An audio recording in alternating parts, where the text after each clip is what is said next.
Salut! Est-ce que vous vous souvenez du trou dans la couche d'ozone?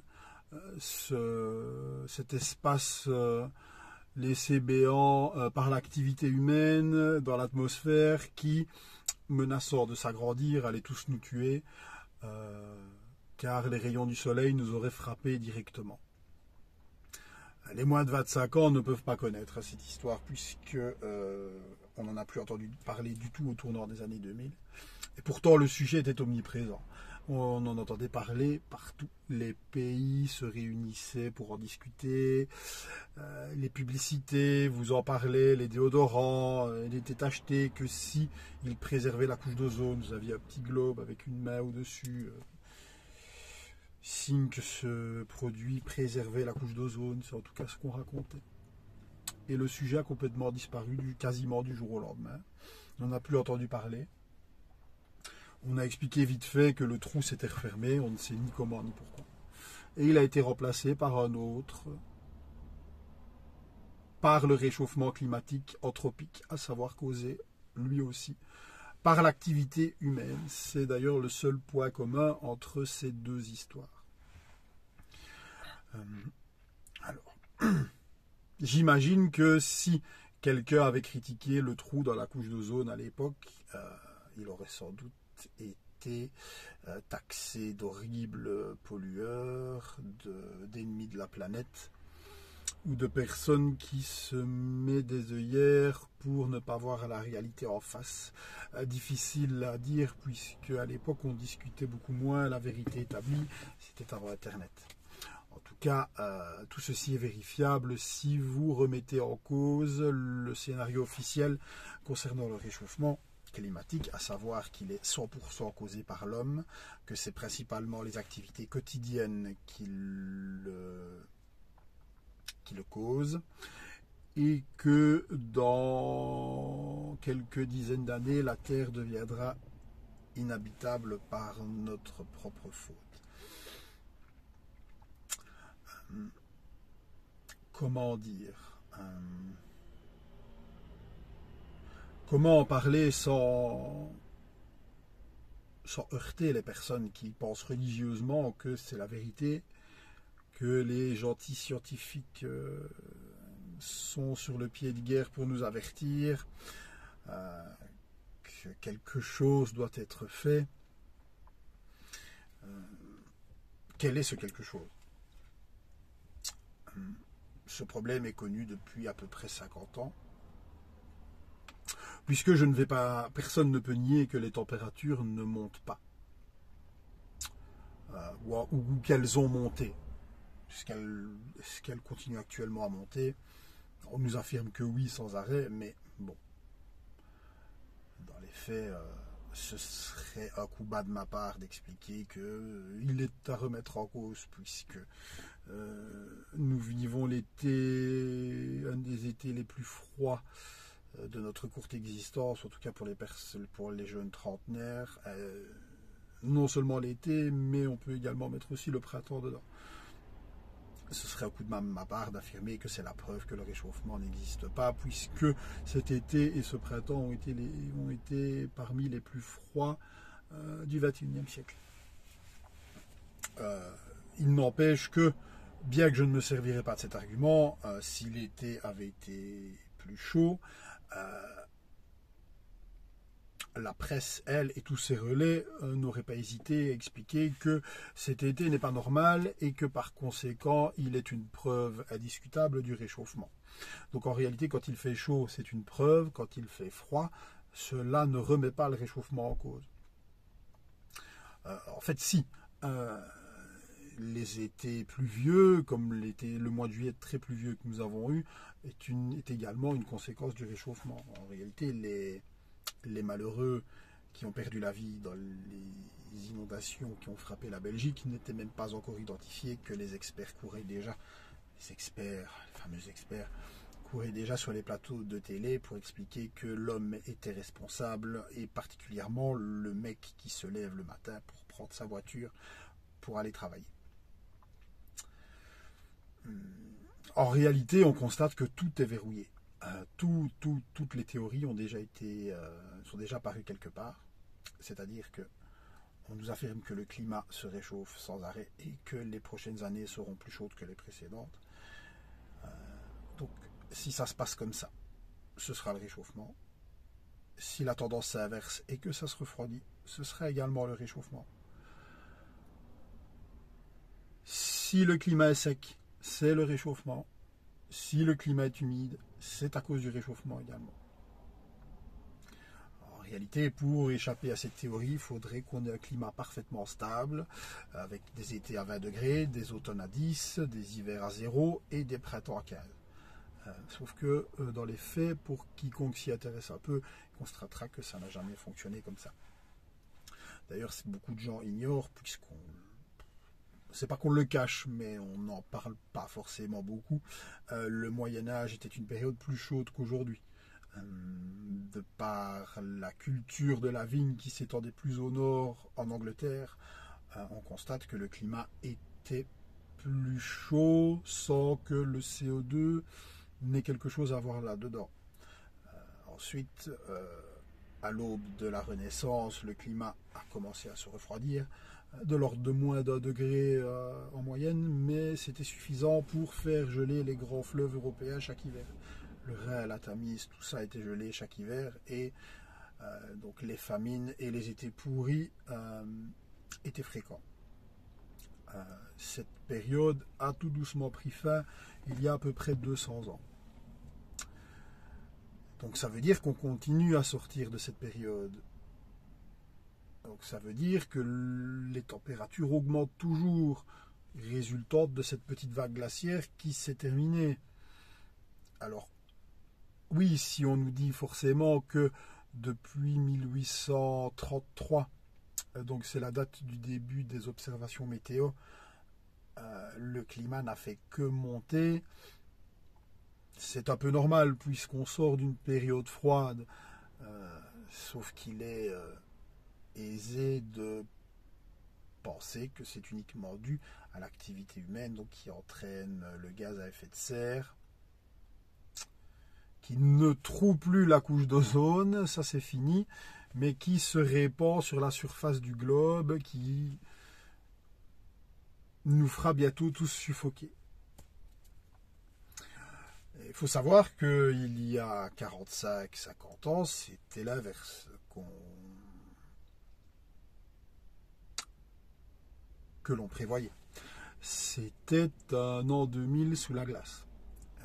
Maintenant, vous avez Combini et Le Monde qui vous expliquent que ce n'est pas vrai, que c'était une minorité de scientifiques qui pensaient cela, sauf que en 2 clics sur Internet, vous trouvez nombre d'articles de l'époque qui parlaient d'un an 2000 glaciaire. En réalité, le matraquage était à échelle proportionnée, puisqu'Internet n'était pas présent, donc il était moins évident de marteler l'esprit de la ménagère de moins de 50 ans aussi fort, mais on vous parlait partout du futur Big Freeze, d'une température moyenne qui allait baisser de 2 degrés, également due à l'activité humaine,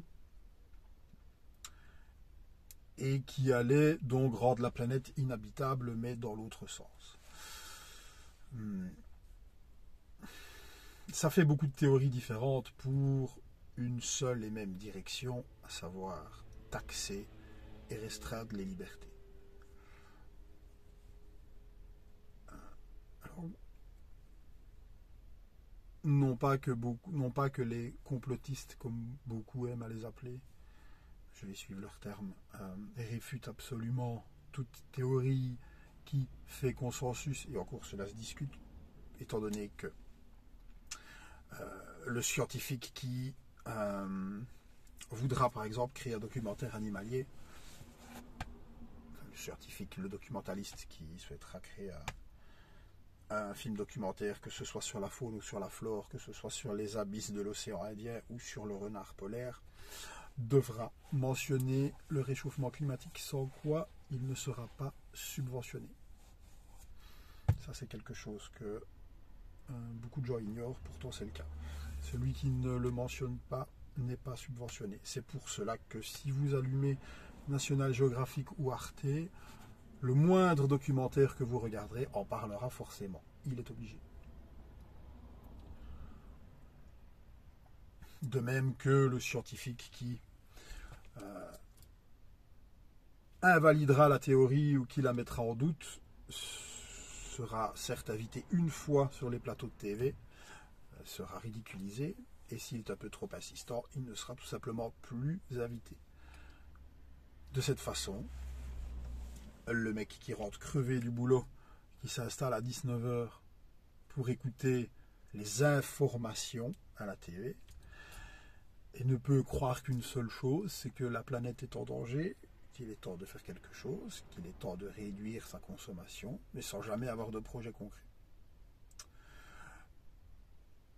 Donc au final, il adhère à une théorie pour laquelle on n'offre pas de solution, pour laquelle on te dit on va te créer une taxe et fais-nous confiance, on s'occupera du climat. Donc, taxe, future restriction des libertés, puisque c'est ce qui est prévu. Pas encore de preuves concrètes, mais ça ne saurait tarder. Énergie renouvelable qui pourtant ne fonctionne clairement pas. Et il est interdit d'en discuter. Supprime le nucléaire, qui est l'énergie la moins polluante pour la planète. On la dramatise, puisqu'elle provoque certes des incidents sérieux, mais en contrepartie, pour reprendre un terme actuel, la balance bénéfice-risque est largement en faveur du nucléaire. Pourtant, les pays européens occidentaux cherchent à l'éliminer pour repasser aux centrales au charbon, qui, comme chacun le sait, sont très éco-friendly.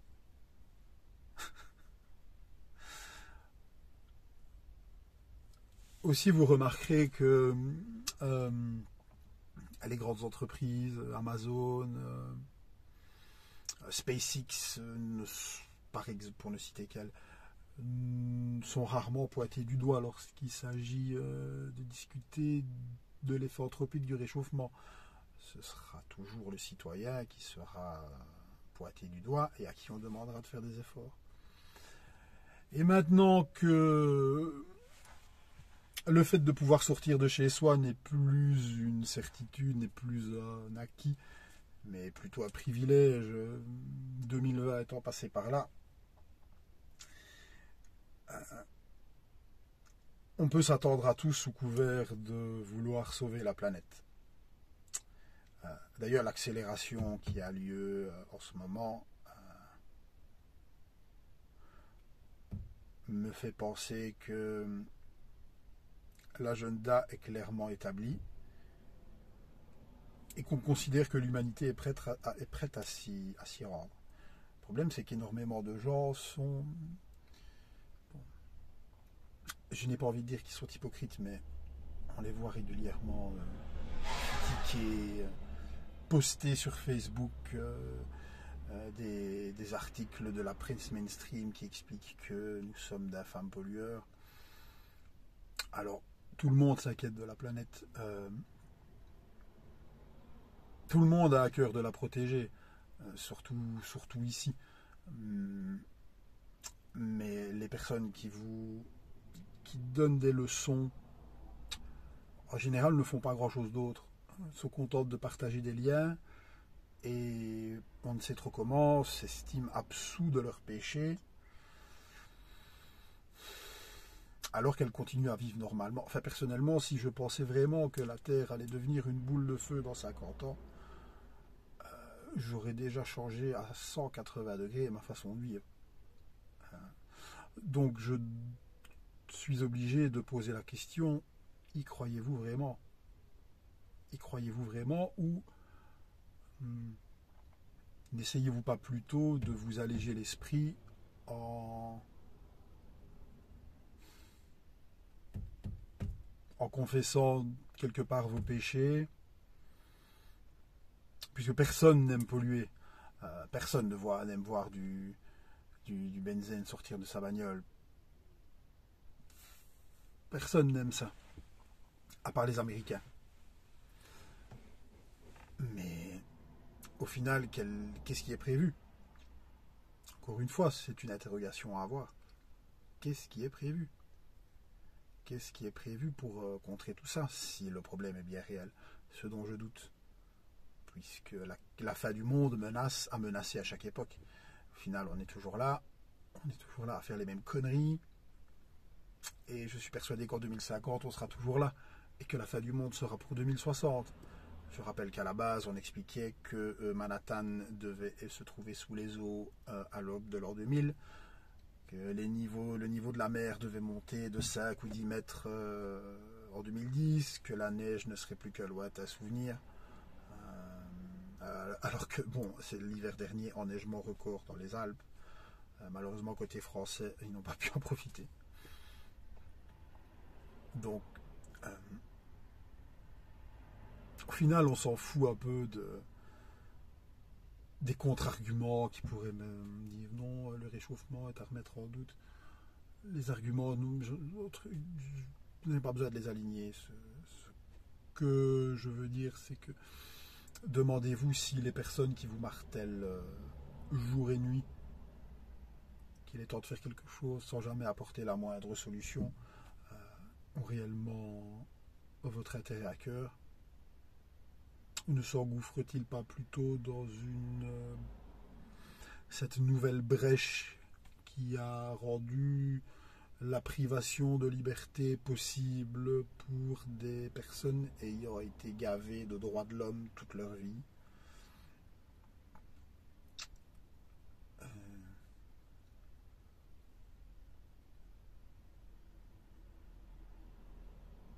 Essayez peut-être de faire le parallèle avec une autre histoire qu'on nous raconte actuellement.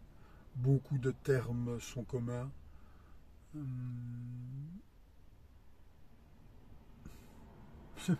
C'est toujours amusant de constater que dans ces cas-là, les personnes situées en haut nous incluent dedans. Ils parlent toujours en termes de nous lorsque ils ont la possibilité d'entraver les libertés en réalité. Toujours nous devons faire quelque chose. Ils parlent de nous, ils parlent de eux ainsi que de ceux du bas qui en temps normal constituent pourtant deux groupes distincts. Et lorsqu'il s'agit de terrorisme, pandémie ou écologie, c'est toujours le nous qui prime. Nous devons faire quelque chose à notre échelle. Nous sommes responsables.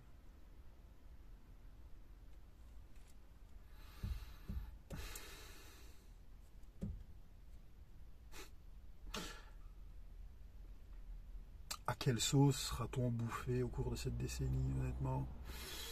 On va pas tarder à le savoir, mais je hume la sauce bien épicée, bien coursée, on va dire. Que le reste de votre été se passe bien.